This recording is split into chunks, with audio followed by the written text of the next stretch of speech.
Hello student, আমাদের channel Dhananjay মালিক ইতিহাসে তোমাদের প্রত্যেককে স্বাগত। আজ আমি দেখো ইতিহাসের বেশ কিছু পুরনো তথ্য সমৃদ্ধ তোমাদের সামনে তুলে ধরছি। দেখো তোমাদের খুবই ভালো লাগবে। তো আজকে ইতিহাসের বিষয়টা একটু অন্যরকম আছে। তো আজকের বিষয়টা হচ্ছে এরকম: আদিম মানুষ থেকে প্রাচীন সভ্যতা সমূহ। এই অংশটা আমি তোমাদের সামনে উপস্থাপন করছি। দেখো তোমাদের খুবই ভালো লাগবে। আজকের প্রথম প্রশ্ন: বিশ্ব ব্রহ্মাণ্ডের জন্ম কবে? এর উত্তর হচ্ছে আজ থেকে প্রায় 1500 কোটি বছর আগে এই বিশ্ব ব্রহ্মাণ্ডের জন্ম। যেখানে আমরা গোটা পৃথিবীর মানুষ বসবাস করছি, সেই বিশ্ব ব্রহ্মাণ্ডের জন্ম হচ্ছে আজ থেকে 1500 কোটি বছর আগে। পরে প্রশ্ন: পৃথিবীর জন্ম কবে? আমরা যে পৃথিবীতে বসবাস করছি সেই পৃথিবীর জন্ম প্রায় 460 কোটি বছর আগে। পরে প্রশ্ন: পৃথিবীর জন্ম কী থেকে হয়েছে? এর উত্তর হচ্ছে সূর্য থেকে পৃথিবীর জন্ম হয়েছে। পরে প্রশ্ন: পৃথিবীতে প্রাণের সৃষ্টি কবে হয়েছে? উত্তর 125 কোটি বছর আগে, যেটা বিজ্ঞানীদের অনুমান। পরে প্রশ্ন: পৃথিবীতে প্রথম প্রাণের অস্তিত্ব কোথায় ও কিসে পাওয়া যায়? উত্তর সমুদ্রের জলেতে। যেখানেতে সমুদ্রের জলের শ্যাওলা, সেই শ্যাওলা থেকেই প্রথম প্রাণের অস্তিত্ব পাওয়া যায়। পরে প্রশ্ন: পৃথিবীতে প্রথম এককোষী প্রাণী কি? উত্তর হচ্ছে অ্যামিবা। ওই অ্যামিবা থেকে পরবর্তী পর্যায়ে সব প্রাণীদের সৃষ্টি হয়েছে।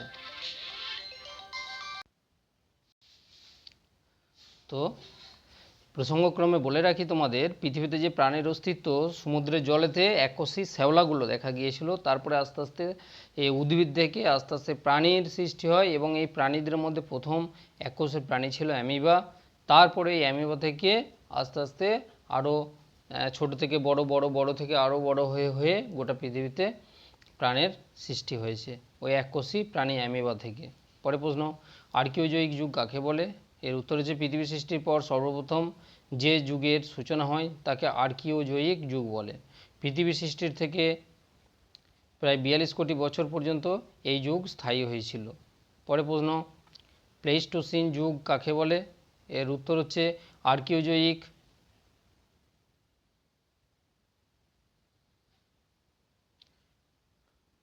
আর্কিওজয়িক যুগের পরের 42 কোটি থেকে 50 কোটি বছর পর্যন্ত সময়কালকে প্লেইস্টোসিন যুগ বলে। পরে প্রশ্ন: প্লেইস্টোসিন যুগ কয় ভাগে বিভক্ত ও কি কি? এর উত্তর হচ্ছে প্রায় 3 ভাগে বিভক্ত। সেগুলি কি? এক, পুরাজয়িক যুগ, যেটা হচ্ছে 50 কোটি থেকে 20 কোটি বছর পর্যন্ত।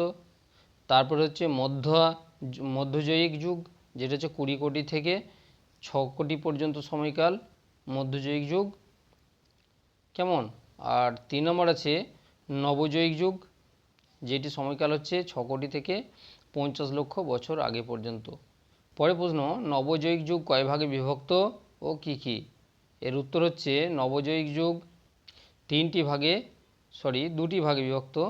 এক, টারসিয়ারি যুগ, যে যুগটি হচ্ছে 50 লক্ষ থেকে 20 লক্ষ বছর স্থায়ী হয়েছে। দেখো, আমি সময়গুলো যখন বলছি সেগুলো মানে অতীত থেকে, অর্থাৎ খ্রিস্টপূর্ব থেকে বলছি, সেই জন্য বড় থেকে আমরা ছোটের দিকে আসব। তারপর আছে 2 নম্বর কোয়ান্টারানি যুগ। কেমন? কোয়ান্টারনি যুগ, যেটা হচ্ছে 20 লক্ষ থেকে আজ পর্যন্ত এই সময়কাল হচ্ছে কোয়ান্টারানি যুগ। পরে প্রশ্ন: কোয়ান্টারানি যুগ কয় ভাগে বিভক্ত এবং কি কি?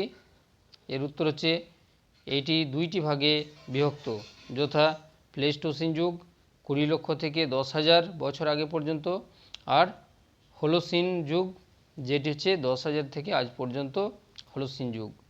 পরে প্রশ্ন: প্লেইস্টোসিন যুগের বৈশিষ্ট্যগুলো কী কী ছিল? এর উত্তর হচ্ছে তুষারপাতের সৃষ্টি হয়, অর্থাৎ তুষার যুগের সৃষ্টি হয়। নাম্বার 2, উষ্ণ ও শীতল যুগের আবির্ভাব হয়। নাম্বার 3, এই যুগে কিছু স্তন্যপায়ী প্রাণী যেমন ম্যামথ, বিশাল আকারের পাখি, পরিবেশের সাথে খাপ খাওয়াতে না পেরে এরা অবলুপ্ত হয়েছিল। 4 নাম্বার, এই যুগে পৃথিবীতে ভূগাঠনিক পরিবর্তন ঘটে, যেমন ভূমিধস, ভূমিকম্প হতে থাকে, অগ্ন্যুৎপাতের সৃষ্টি হয়েছিল। পরে প্রশ্ন: কোন যুগে পৃথিবীর বেশিরভাগ অংশ বরফে ঢেকে গিয়েছিল? এর উত্তর হচ্ছে প্লেইস্টোসিন যুগেতে, কারণ এই প্লেস্টোসিন যুগেতে এত পৃথিবীতে বরফ জমে গিয়েছিল যে গোটা উত্তর মেরুটা পুরো বরফের স্তূপে পরিণত হয়, যার ফলে পৃথিবীর বেশিরভাগ যে উত্তর মেরুর মানুষ তারা দক্ষিণ দিকে আস্তে আস্তে সরিয়ে আসতে থাকে। পরের প্রশ্ন, কোন যুগে জল এবং স্থলভাগের সৃষ্টি হয়েছিল? এর উত্তর হচ্ছে হলোসিন যুগে। পরের প্রশ্ন, কোন যুগের শেষ দিকে আধুনিক মানুষের সৃষ্টি হয়? উত্তর হলোসিন যুগের শেষের দিকে। পরের প্রশ্ন, হোমোসেপিয়েন্স এর জন্ম কোন যুগে? এর উত্তর হচ্ছে হোলোসিন বা হেলোসিন যুগের শেষের দিকে। পরের প্রশ্ন, প্রাচীন প্রস্তর যুগের কয়েকটি পশুর নাম করো। এর উত্তর হচ্ছে ম্যামথ, বৃহৎ আকৃতির ম্যামথ, বাইসন ও বলগা হরিণ। পরের প্রশ্ন, মধ্যপ্রস্তর যুগে কয়েকটি পশুর নাম করো। উত্তর লাল হরিণ, বনবিড়াল, খোটাস ও বেজি, যেগুলির বেশিরভাগটা কি মধ্যপ্রস্তর যুগের মানুষরা শিকার করে খেত। কেমন? পরের প্রশ্ন, নব্যপ্রস্তর যুগে কয়েকটি পশুর নাম করো। এর উত্তর হচ্ছে বাঘ, হাতি, গরু, গাধা ইত্যাদি। পরের প্রশ্ন, নব্যপ্রস্তর যুগের বিপ্লব কথাটি কে প্রথম বলেছিলেন? এর উত্তর হচ্ছে, এটা ভেরি ভেরি ইম্পর্টেন্ট, এটা সবসময়ই পড়ে থাকে আর কি, নব্যপ্রস্তর যুগের বিপ্লব কথাটি প্রথম বলেছিলেন গর্ডন চাইল্ড। পরের প্রশ্ন, সর্বপ্রথম ব্যবহৃত ধাতুর নাম কি? এটি কারা প্রথম ব্যবহার করেন? উত্তর, পৃথিবীতে সর্বপ্রথম যে ধাতুটি ব্যবহৃত হয়েছিল সেটি হচ্ছে তামা, এবং প্রথম করেছিল যেটা সুমেরের বাসী, অর্থাৎ মেসোপটেমিয়ার যে দক্ষিণ অংশ সুমের সেখানকার মানুষেরা আর কি। পরের প্রশ্ন, কুমোরের চাকা কোন যুগে প্রথম প্রচলিত হয়েছিল? উত্তর হচ্ছে তাম্রপ্রস্তর যুগে, যেটি অপর নাম হচ্ছে নব্যপ্রস্তর যুগ। পরের প্রশ্ন, কৃষিক্ষেত্রে কারা প্রথম এগিয়ে এসেছিল? এর উত্তর হচ্ছে মহিলারা। পরের প্রশ্ন, আচ্ছা এখানটা একটু বলে রাখি, কৃষিক্ষেত্রে প্রথম মহিলারা কেন এগিয়ে এসেছিল? না, তাদের বাড়ির কাছাকাছি যে জায়গাগুলো ছিল সেগুলো তারা মানে একটুখানি করে ছোট গর্ত করে সেখানেতে বিভিন্ন দানা বা শস্য লাগিয়ে দিত, এবং বর্ষার বৃষ্টির জলাতে সেখান থেকে ফসল উৎপন্ন হতো। আর পুরুষরা কী করতো তখন? না, পুরুষেরা তখন শিকার করত এবং বিভিন্ন জন্তু জানোয়ারকে চড়াতে যেত, অর্থাৎ তারা ছিল পশু পালনকারী এবং খাদ্য সংগ্রহকারী। আর মহিলারা তখন কি করেছিল? না, কৃষিক্ষেত্রে প্রথম এগিয়ে এসেছিল। এটা ভেরি ভেরি ইম্পর্টেন্ট। তো এবারে প্রশ্ন করতে পারো যে স্যার কৃষিতে তারা যদি এগিয়ে আসে তাহলে এখন কেন অতটা পারেনি? তার কারণ হচ্ছে মধ্যপ্রস্তর যুগে পুরুষরা যখন শিকারে যেত, মহিলারা তখন ওই কৃষিক্ষেত্রে টুকটাক কাজগুলো করতো। যখনই তাদের শরীরেতে যখন বাচ্চা ধারণ করার ক্ষমতা হলো, তখন তাদেরকে ওখান থেকে অব্যাহতি দিয়ে বা তাদের নিষ্কৃতি দেওয়ার জন্যই আস্তে আস্তে পুরুষকেন্দ্রিক কৃষিকাজ গড়ে উঠেছিল। পরের প্রশ্ন, বিবর্তনবাদের জনক কে? তার গ্রন্থের নাম কি? ভেরি ভেরি ইম্পর্টেন্ট এই প্রশ্নটি, এটা সারা জীবন তোমাদেরকে মনে রাখতে হবে যে কোনো চাকরির পরীক্ষার পরে, যে বিবর্তনবাদের জনক হচ্ছে চার্লস ডারউইন এবং তার গ্রন্থের নাম হচ্ছে অরিজিন অফ স্পিসিস। পরের প্রশ্ন, শিম্পাঞ্জি গরিলা কোন থেকে মানুষের সৃষ্টি? এই ধারণাটি সত্য না মিথ্যা? এই ধারণাটি অবশ্যই মিথ্যা। শিম্পাঞ্জি বা গরিলা থেকে মানুষের সৃষ্টি। পরের প্রশ্ন, পরিযান কি? না, খাদ্য সংগ্রহের তাগিদে মানুষ যখন এক স্থান থেকে অন্য স্থানে পৌঁছে গেল তখন তাদের পরিযান বলা হতো। পরের প্রশ্ন, প্রাচীনতম মানুষের নিদর্শন কোথায় পাওয়া গেছে? উত্তর আফ্রিকা মহাদেশের কেনিয়া ওল্ডউইন গিরিখাতে। পরের প্রশ্ন, লুইস পিকের মতে মানুষের পূর্বপুরুষ কারা? উত্তর হচ্ছে রামাপিথেকাস বা কেনিয়া পিথেকাসরা। পরের প্রশ্ন, ইজিপ্টো পিথেকাস কি?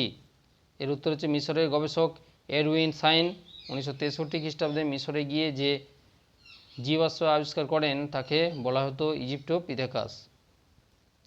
পরের প্রশ্ন, ইজিপ্টো পিথেকাসের বৈশিষ্ট্য কি? এর উত্তর হচ্ছে এদের জীবাশ্ম, দাঁত ও চোয়াল পাওয়া গেছে, কিন্তু মস্তিষ্ক ও শরীরের অন্যান্য অংশ এখনও পর্যন্ত পাওয়া যায়নি। পরের প্রশ্ন, ভারতের কোথায় প্রথম আদিম মানুষের নিদর্শন পাওয়া গেছে? এর উত্তর হচ্ছে পাঞ্জাবে। পরের প্রশ্ন, ভীমবেটকা কোথায় অবস্থিত? এখানে কোন পিথেকাসের জীবাশ্ম পাওয়া গেছে? উত্তর মধ্যপ্রদেশ অবস্থিত। এটা ভেরি ভেরি ইম্পর্টেন্ট প্রশ্ন। ভীমবেটকা কোথায় অবস্থিত? এটা হচ্ছে মধ্যপ্রদেশে অবস্থিত। কেমন? আর এখানে যে পিথেকাসের কথা, পিথেকাস কথার অর্থ হচ্ছে মানুষ, সেখানে হচ্ছে ভারতীয় পিথেকাস বা রামা পিথেকাস, এই রামা পিথেকাস বা ভারতীয় মানুষের অস্তিত্ব প্রথম বা জীবাশ্ম পাওয়া গেছে। পরের প্রশ্ন, কে কবে ইন্দোনেশিয়ায় হোমো ইরেক্টাস জীবাশ্ম আবিষ্কার করেছিলেন? উইজেন ডুবসেস 1890 থেকে 99 খ্রিস্টাব্দে। পরে প্রশ্ন, মানব সম্প্রদায় কয়টি শ্রেণীতে বিভক্ত ও কী কী? এর উত্তর হচ্ছে 3টি শ্রেণীতে। দেখো এটা আমার আগের বিভিন্ন ভিডিওর মধ্যে বলেছি, আজকে আবার বলে দিচ্ছি, তোমাদের এই তথ্যটা মনে রাখতেই হবে তোমাদের, কেমন? তো এ দুটো খুবই তোমাদের পক্ষে গুরুত্বপূর্ণ একটা জিনিস। সেটা হচ্ছে, এক হচ্ছে হোমো ইরেক্টাস, যেটার বাংলা অর্থ হচ্ছে দণ্ডায়মান মানুষ। তারপরে হোমো হ্যাবিলিয়াস, দক্ষ মানুষ যারা একটু উন্নত হয়েছিল। আর হোমো স্যাপিয়েন্স, এটা হচ্ছে বুদ্ধিমান মানুষ, যদিও হোমো স্যাপিয়েন্স এবং স্যাপিয়েন্স বলা হয়ে থাকে। পরে প্রশ্ন, চীনে কে কবে কোথায় প্রথম মানুষের জীবাশ্ম আবিষ্কার করেছেন? পে ওয়েন চুং 1929 খ্রিস্টাব্দে চীনের বেইজিংয়ের কাছাকাছি চৌকাউ ডিয়েন বলে যে একটা অঞ্চল, সেই অঞ্চলের গুহা থেকে প্রথম মানুষের জীবাশ্ম আবিষ্কার করেছেন। পরে প্রশ্ন, ক্লান কি? এর উত্তর হচ্ছে, প্রাচীনকালে যে সকল শিকারী মানুষ শিকারে যেতেন তাদের যে গোষ্ঠী বা দল, তাকে ক্লন বলা হতো। পরে প্রশ্ন, কোথায় প্রথম মৃত পুরুষ, স্ত্রী ও বাচ্চারা একসঙ্গে জীবাশ্ম পাওয়া গেছে? তো এর উত্তর হচ্ছে চীনের টিয়েন পাহাড়ের উপর। পরে প্রশ্ন, পাথরের বা কাঠের উপর ছেঁদা করার যন্ত্রটির নাম কি ছিল? এর উত্তর হচ্ছে রেঁদা। আবার এই রেঁদা দিয়ে অনেক সময় পশুকে মেরে যখন তাকে ঝুলিয়ে তার ছালটা ছাড়ানোর কাজেও অনেক সময় এই রেঁদাও বা রোঁদা ব্যবহার করা হতো। পরে প্রশ্ন, গ্রাবরেখা কি?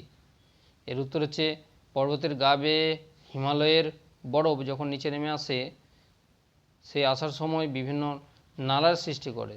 সেই নালাতে নুড়ি পাথর জমে স্তূপের আকারে যে জমাট সৃষ্টি হয় তাকে বলা হচ্ছে গ্রাবরেখা। পরে প্রশ্ন, কোন সময়ের শেষে সাহারা মরুভূমি শুষ্ক মরুভূমিতে পরিণত হয়েছিল? প্লেস্টোসিন যুগের শেষের দিকে সাহারা মরুভূমি শুষ্ক মরুভূমি পরিণত হয়। পরে প্রশ্ন, বিশ্বের প্রধান 3টি মরুভূমির নাম এবং সেগুলি কোন কোন দেশে অবস্থিত? এটা ভেরি ভেরি ইম্পর্টেন্ট, দেখো তোমাদের মনে রাখতে হবে। সাহারা মরুভূমি যেটা হচ্ছে আফ্রিকাতে অবস্থিত, গোবি মরুভূমি মধ্য এশিয়ায় অবস্থিত, আর তাগলা মাকান মরুভূমি যেটা হচ্ছে চীনেতে অবস্থিত। আর এ প্রসঙ্গে তোমাদের বলি, এটা তোমাদের কাছ থেকে জানতে চাইবো, আমাদের ভারতেও একটা মরুভূমি আছে, সেই মরুভূমিটির নাম কি? তোমরা অবশ্যই কমেন্টে লিখবে আমাকে।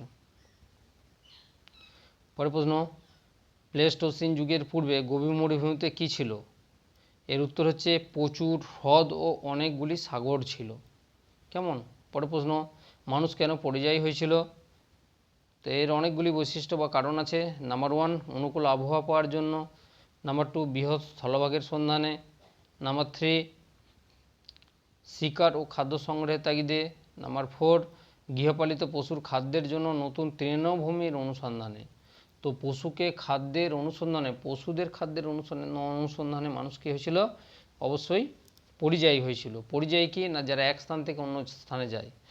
কেন যায় না, দেখা গেল কি একটা নির্দিষ্ট অঞ্চলে দীর্ঘদিন যখন পশুরা খাবার খাচ্ছে বা ঘাস খাচ্ছে বা লতা পাতা খাচ্ছে, সেখানকার আস্তে আস্তে যখনই সারা হয়ে গেল, তখন আবার তাদেরকে অন্য একটা নতুন জায়গায় যাওয়ার প্রয়োজনের তাগিদ দেখা দিল। সেই জন্যই মানুষ হয়েছিল গৃহপালিত থেকে অবশ্যই পরিযায়ী। পরে প্রশ্ন, মানুষের পরিযানের উপায় কী ছিল? উত্তর হচ্ছে স্থলভাগের ওপর দিয়ে পায়ে হেঁটে এবং বরফের সমুদ্রের ওপর দিয়ে ভেলা বা ডোঙার সাহায্যে। পরে প্রশ্ন, বরফের সমুদ্র দিয়ে মানুষ কোন কোন দেশে পৌঁছেছিল? এর উত্তর হচ্ছে আমেরিকা, অস্ট্রেলিয়া প্রভৃতি দেশে। পরে প্রশ্ন, কোন জাতির মানুষ আফ্রিকা ছেড়ে পালিয়ে যায়নি? এর উত্তর হচ্ছে লুসি জাতির মানুষ আফ্রিকা ছেড়ে পালিয়ে যায়নি। পরে প্রশ্ন, কোন প্রজাতির মানুষ আফ্রিকা ছেড়ে পালিয়ে গিয়েছিল? এর উত্তর হচ্ছে হোমো ইরেক্টাস। পরে প্রশ্ন, হোমো ইরেক্টাস আফ্রিকা থেকে কোথায় ছড়িয়ে পড়েছিল? এর উত্তর হচ্ছে এশিয়া ও ইউরোপ মহাদেশে। পরে প্রশ্ন, দ্বিতীয় পর্যায়ে কারা আফ্রিকা থেকে বাইরে ছড়িয়ে পড়েছিল? এর উত্তর হচ্ছে হোমো সেপিয়েন্স বা বুদ্ধিমান মানুষেরা। পরে প্রশ্ন, আফ্রিকা মহাদেশের নিকটবর্তী মহাদেশের নাম কী ছিল? এর উত্তর হচ্ছে ইউরোপ।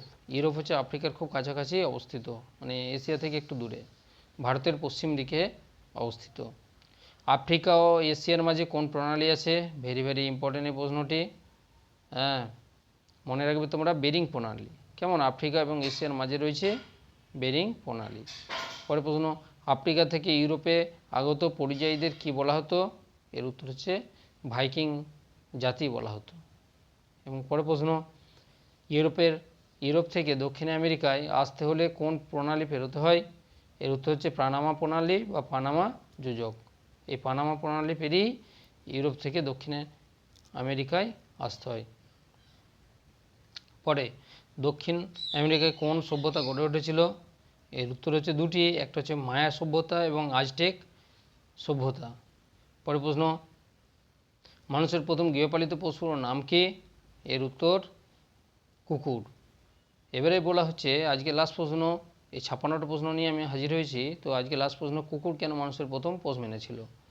এর উত্তর হচ্ছে শিকারী মানুষ মাংস খাওয়ার পর যে উচ্ছিষ্ট অংশগুলো সেটা হচ্ছে গুহার পাশে ফেলে রাখতো, সেগুলি খাওয়ার লোভে কুকুর তাদের কাছে বসবাস করতে শুরু করলো, অর্থাৎ মানুষের কাছে বসবাস করতে শুরু করলো যারা গুহাবাসী মানুষ। তাই মানুষের প্রথম পোষ্য ছিল কুকুর। আজকের দিনে তোমরাও দেখবে যখন তোমাদের বাড়িতে বেশ মাংস হবে তখন দেখবে বাড়ির আশেপাশে এই প্রাণীটা অর্থাৎ কুকুরই মানুষের বাড়ির পাশাপাশি ঘুরবে। তো ঘুরে থাকে, সেই জন্য আস্তে আস্তে প্রভুভক্ত সে হয়ে যায়। তো যাই হোক, প্রত্যেকে ধন্যবাদ। এর পরের অংশ আমি আবার একটা অন্য ভিডিও নিয়ে তোমাদের সামনে হাজির হব, ততক্ষণ তোমরা দেখতে থাকো। ওকে, আজ এই পর্যন্ত।